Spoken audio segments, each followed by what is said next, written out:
Are you considering buying a Nikon Z7 or Z6 camera and its nifty 50 1.8 lens? Hey guys, I'm Christina Webby from bblogs.com, and I've tested this lens over the last few months in many photo shoots until I decided to use it by itself for a full photo shoot on the beach. Hey, I'm going to share with you all my experience with it shooting portraits in multiple locations and lighting situations over a series of video. I'm starting with the beach photo shoot, the sunrise beach photo shoot, but then you're gonna see it in the desert. And right now I'm in Qatar and I just shot another video using it and another lens. And this video is gonna give you a very good idea if this lens is the right one for you, depending on what you wanna shoot with it.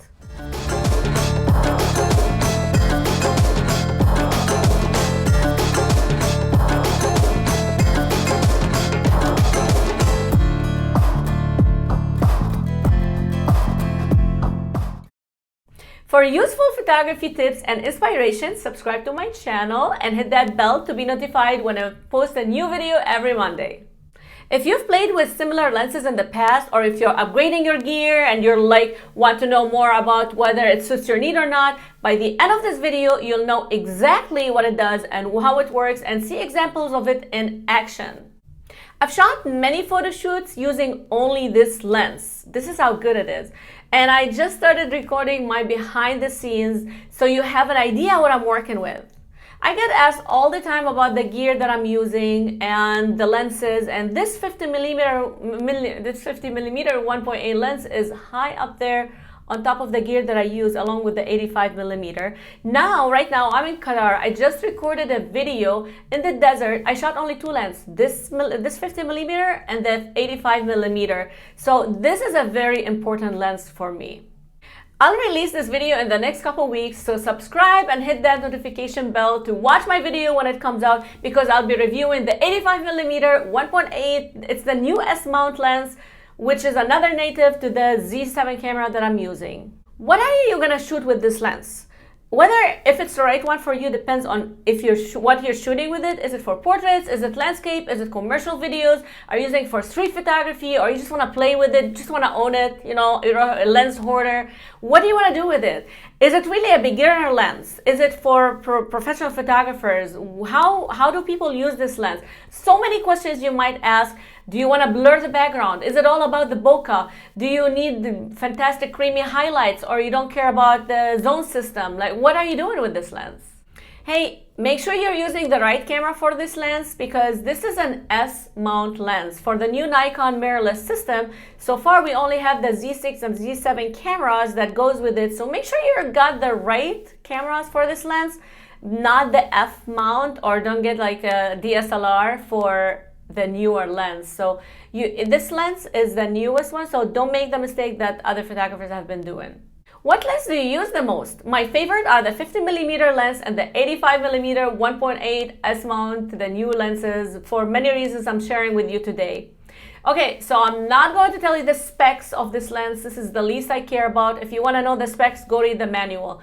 What I care about is how well made it is. And when you're with a brand like Nikon, you already have a level of trust. I am an NPS member, so when anything breaks, I get free loaners and I get super expedited repair time on my gear. I rarely needed to fix my gear, only when I dropped a couple lenses, or once I was at a wedding and this toddler just grabbed my lens from my lens bag, actually at the getting ready room for the bride, and they just took it to the bathroom and gave it a bath.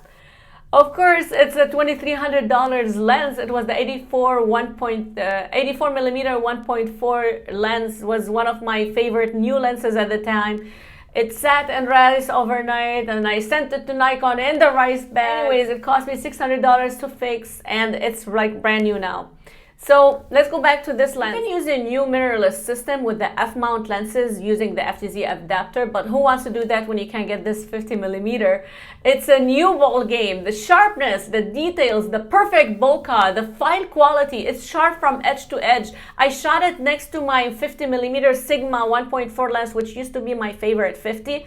I sold the Sigma right away. I'm like, this is it. Wow. It was that good. I shoot in AFS all the time. I don't need continuous. I don't need to shoot and follow the face. I just don't need that because it's one least thing for me to worry about. What I care about is getting the right expression from my client or my model. Hey, by the way, in a few days, I'll be releasing a video from the Deserts photo shoot, which has many details about the 85mm lens as well as the 50mm lens we're talking about today. So please subscribe and hit the notification button so you don't miss this video.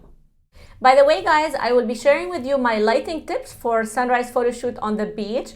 And I also will be sharing with you my tricks, like how did I get this violet color for the dawn by only using a simple trick for my white balance. Just change my white balance after adding a C2O gel to my light. Here at this photo shoot where Galina was our model, look at this little bird on the beach. Actually, it kept coming back to the shoot set until it was photographed, and we never saw it after that. So the first set, we used a CTO gel on the flash.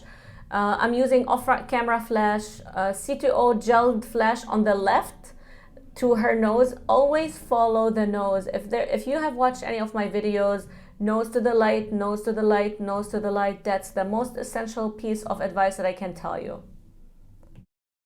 As you can see here, the light is off-camera flash. I put CTO color temperature orange. I clamped it onto it, and I had her walk on the beach. I kept my white balance at neutral because I didn't want to change the color of the sunrise. I wanted the blue to be blue and the orange and yellows to be orange and yellows. That was a gorgeous Chicago sunrise, guys. I wish you were there. It was a fantastic morning. And I had a couple poses with her. Here I turned my light off actually because I wanted a silhouette. This is a basic shot. Anybody can do it. But it was really simple. I'm actually not looking through my viewfinder with my new Z7 camera. I really enjoy just looking at the LCD and pushing my finger and taking the photo. It's a little bit like amateurish, childish, but you know what? It's a new thing with Nikon and I'm enjoying it. So for this set, I moved to the light. As you can see, the light is on the right. Why? Because her nose is on the right. She changed her pose, and just wait for that little birdie to come close. Ooh, voila, we got it. Here you go. Look at this. So again, the light has a color temperature orange gel on it. One light, full power, of course, because we're shooting against the sunlight. And that's it. Neutral white balance. This 50mm 1.8. It's like, isn't it amazing? So far, I have not used it with 1.8 yet. I will show you one photograph I took toward the beginning, actually, but I put it at the end where I shot 1.8. And I adjusted the white balance to have gorgeous violet color for the light behind her, which was dawn right before we got to the beach. But I put that as a bonus at the end. And here we're still shooting the same, almost the same settings, guys. My light, my off-camera flash is 1:1 light ratio. I'm using full power.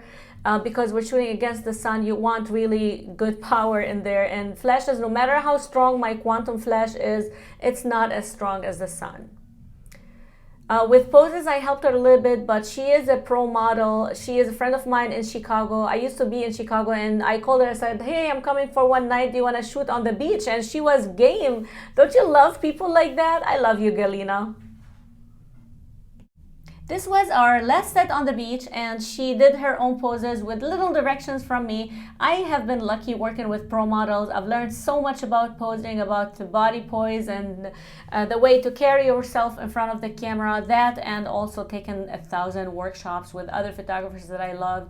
Anyways, so this was the last set. This 50mm lens is a beast. It's like the whole portfolio building photo shoot was built on this one lens. As you can see here, the light is like, we had way too much sunlight at this time, and that it was time to stop shooting because it wouldn't be a sunrise photo shoot if the sun is pretty high. But you can see with one light and one lens, you can shoot these sunrise photos. Okay guys, I want to tell you about this photo. This was right outside of the hotel. We were waiting for our Uber, and I changed my white balance to sunlight or direct sun. And we have the CTO, which is color temperature orange on the light. Olga was holding the light up, and we shot one shot and our Uber was there. Just so you know, when you change your white balance while you have a CTO gel on the light, if this was sunset time, this violet light behind her would be blue. I just like it. I like to experiment with different white balance settings, and my favorite is when I have a CTO gel on the light and I change the white balance to direct sunlight, which takes some of that orange yellow out of the light and adds coolness. And in this case, because there wasn't much sunlight at the sunrise, or it was dawn, it wasn't even sunrise at that time, it changed it. It's supposed to be blue, but it changed it to purple, which was a total surprise. And of course I edited this photo because I like to smooth the skin and I like to just take the flying hairs away, etc. But I did not change the color of the light behind her. This is out of the camera, it came out violet. If you like this video, please let me know by liking it below and comment with helpful if this video have helped you.